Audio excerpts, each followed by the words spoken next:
Hi, welcome to Reddit Audio Stories official channel. We hope you will have fun with us. I appreciate your visit to my channel dedicated to love stories. I encourage you to subscribe and give it a thumbs up as it serves as great motivation for me to create new content. Enjoy watching. That night I was not received as I expected. The house was quiet with neither my wife Helen nor my children in sight. Luna and I, Oscar Jones, had been married for 14 years. Deciding the house was quiet. I saw a note on the table. Oscar, I'm sorry I can't tell you this in person, but I'm too much of a coward to face you. I met someone else and fell in love. The children are with me and safe. The divorce papers are in the envelope below this note. As you can see, I'm not asking for anything. Luna, needless to say, my life went down the drain in a matter of minutes. I was scrambling around the kitchen, cursing, going through divorce papers, and finally collapsing into a chair. Luna was leaving me, the house and all our money, taking only clothes for herself and the kids plus her toys. The point that really pissed me off was the last one.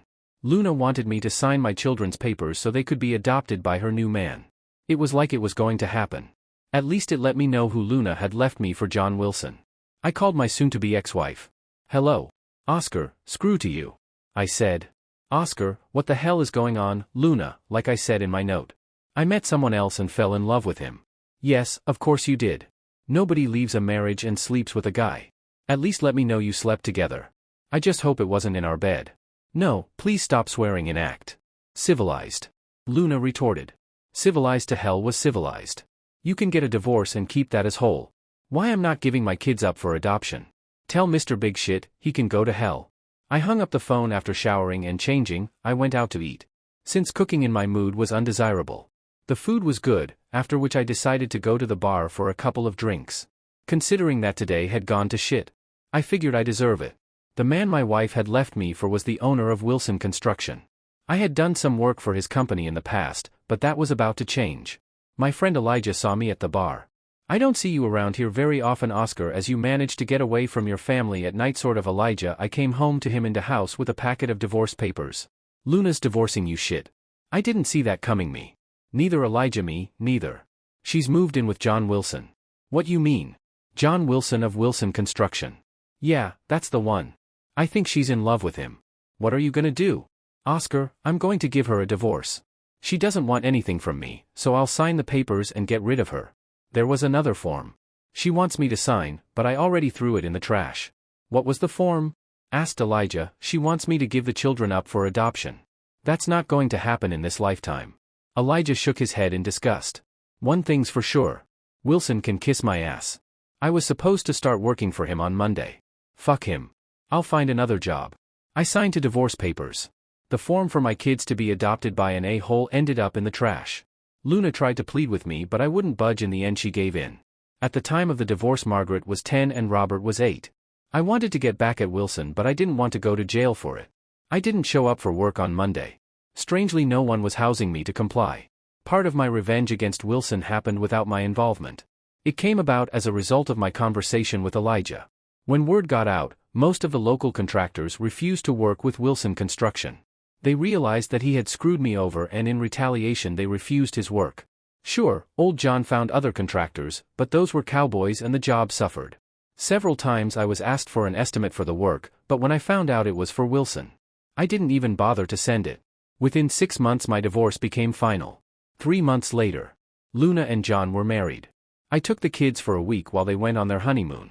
I didn't take the kids to help them. I just thought a week was better than the weekends I had now. What pissed me off was my daughter Margaret's question. Dad, why did you send us to live with Mom and John? What, I didn't send you? Your mother took you because she doesn't love me anymore. If it were up to me, you could have stayed here. I replied, assuring Margaret that it wasn't my decision. That was something I was going to discuss with Luna. When Luna ranged the doorbell to pick up the children, she came in. Tan and smiling. Stop lying. Luna, from now on you will tell the children the truth, and if you don't, I will. Now they know I didn't ask you. Take them in. If I'd fight you for custody tomorrow. Luna walked away in anger. Single life seemed strange to me after being married for so long. Some of my friends tried to set me up on dates, but honestly I didn't feel like dating. I wanted love, but I didn't feel like it, and little did I know that my life was about to change again. My neighbors were David and Ava. They had moved in right after Luna left me. That her house was a bargain for them. I needed a lot of work. Ava worked as a secretary. David had recently retired from the army. We got along well and seemed like a nice couple. When we saw each other, they would chat with me. Tragedy struck when David collapsed at work. Paramedics and a doctor arrived within 10 minutes. David died instantly.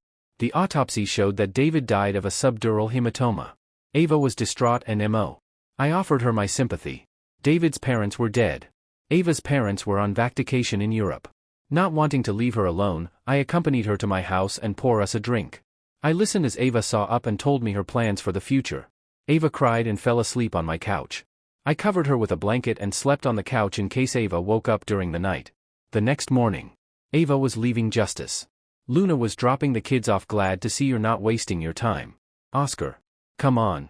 Luna, the poor woman has just lost her husband. Luna looked at me and then turned to talk to the children. Later that day I explained to them why Ava was leaving home. Margaret looked sad and I don't think Robert quite understood. Ava asked me to attend David's funeral, which I did in the UK. All mortgages have to be insured and fortunately Ava would not be destitute. It was faint consolation given that she had lost her husband.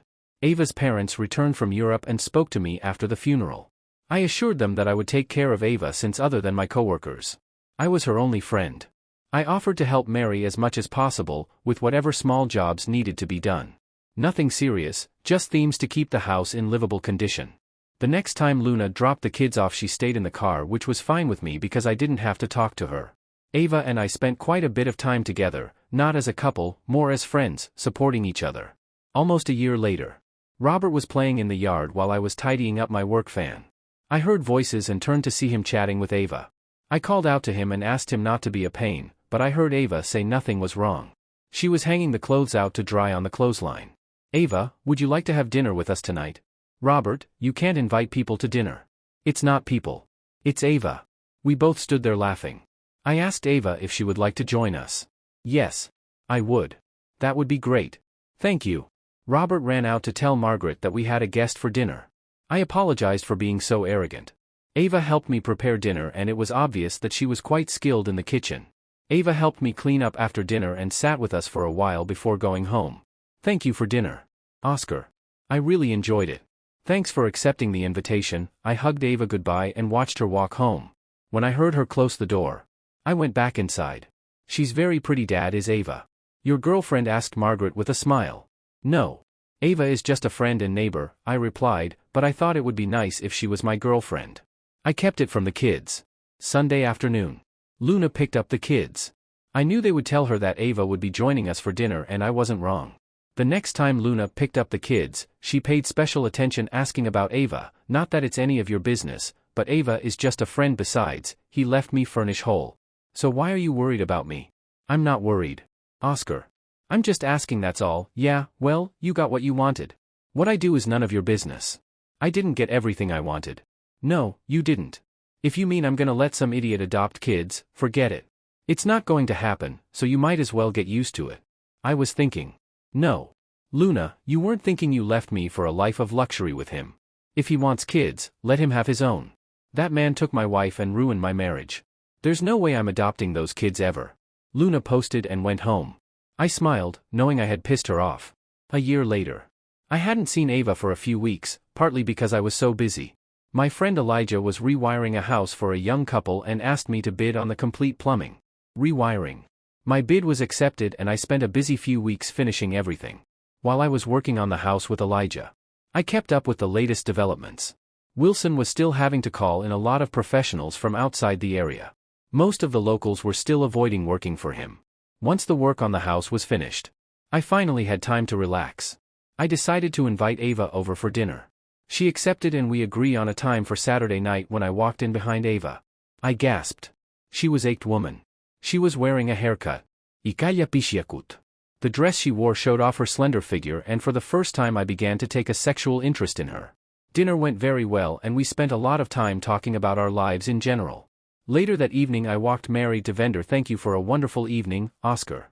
I smiled and before I could say a word, Ava stood on tiptoe and kissed me. It wasn't a poet peck, but a full open-mouthed mouth, kiss. Wow. I wasn't expecting that. I had a hard time catching my breath. Take me with you again and see where we get to. Ava smiled and said good night before politely kissing me on the cheek. I asked Ava out again and this time we ended up in my bed. She may have had a small frame, but my God, she was a sexy dynamo. I don't think I had ever had such satisfying sex. Ava and I were spending more and more time together, and eventually she sold her house and moved in with me. The kids thought it was great that I was dating her, and I knew they would tell Luna all about it. From what Margaret said, their mother was not impressed. Hell, she didn't want me, but Ava did. A year after the first time we slept together, Neri and I got married. When the kids told Luna, she just snorted it and turned away. Ava and I had 2 children. We named the boy James and his little brother Theodore. My 2 older sons were old enough to travel alone when they came to visit, which meant I had even less contact with Luna. Years passed, and one night Margaret informed me that she was getting married. Her boyfriend Joseph had proposed the night before as her father. I asked if they needed help financing the wedding. We didn't think we would need it, but now we did. I was a bit puzzled until Margaret explained. John said he would cover the wedding expenses. We sat down with Hen and my mother and talked it all over, and then he broke the news to us. John would cover the wedding expense. It's on the condition that he would be the one to walk down the aisle. I told him no way, that's your job, and John said he wasn't going to contribute to the expenses. Margaret was clearly angry. She was angry at Wilson for pulling a stump like that. Ava asked if she could talk to me alone, and we went out into the garden. Oscar, we have what's left of the money from the sale of my house in the bank. Please use it to cover your expenses. Margaret deserves it. I know, Ava, but it's your money. I can't ask you to spend it on Margaret. Yes, you can now go tell that poor girl we'll cover it. Margaret jumped for joy when I told her the news.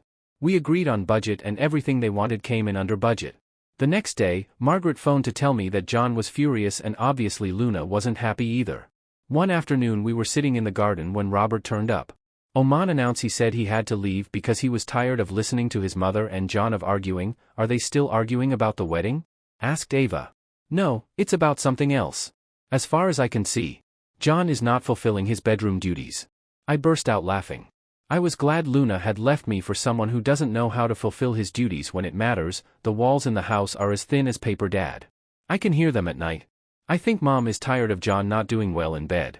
We laughed about the situation while drinking beer. Robert spent the night at our house to avoid a fight at home on the day of Margaret and Joseph's wedding. Luna was not happy. Margaret told her that she and John would sit behind me and me. The service went smoothly. I agreed to let Luna sit at the top table at the reception. John, on the other hand, sat with Marie, Robert, James and Theodore. When all the speeches were finished, the caterers cleared several tables to make room for the dancing. The first dance was started by Joseph and Margaret. They were joined by Ava and me as well as Luna and John. Later we were at the bar. James and Theodore sitting with one of Margaret's bridesmaids. Robert asked Ava if she wanted to dance. I smiled and said go ahead, and seized the moment to approach me. It was obvious Luna had been drinking, and I could tell this was not going to end well. Look at them together. She looks young enough to be Robert's skirt friend. Despite being the mother of 2. Ava still looked the same as the first day we met. Luna, on the other hand, had not aged well and had put on weight. Her dress was low cut in the back and revealed several rolls of fat. John was obese and losing his hair. They made a perfect couple. Don't get me started. Luna, jealousy doesn't agree with you. Besides, we're divorced, so you're no longer allowed to comment on my life. Jealous of her. God. It looks like she still has to go to school. I think she'll be fine when she's fat and has a bust worth talking about. Don't talk about my wife like that, for your information. Ava is more of a woman than you ever were. Luna looked at me in amazement. Ask yourself. Luna, when was the last time you had good sex? I paused. I had good sex last night, and you know what, I might have more tonight.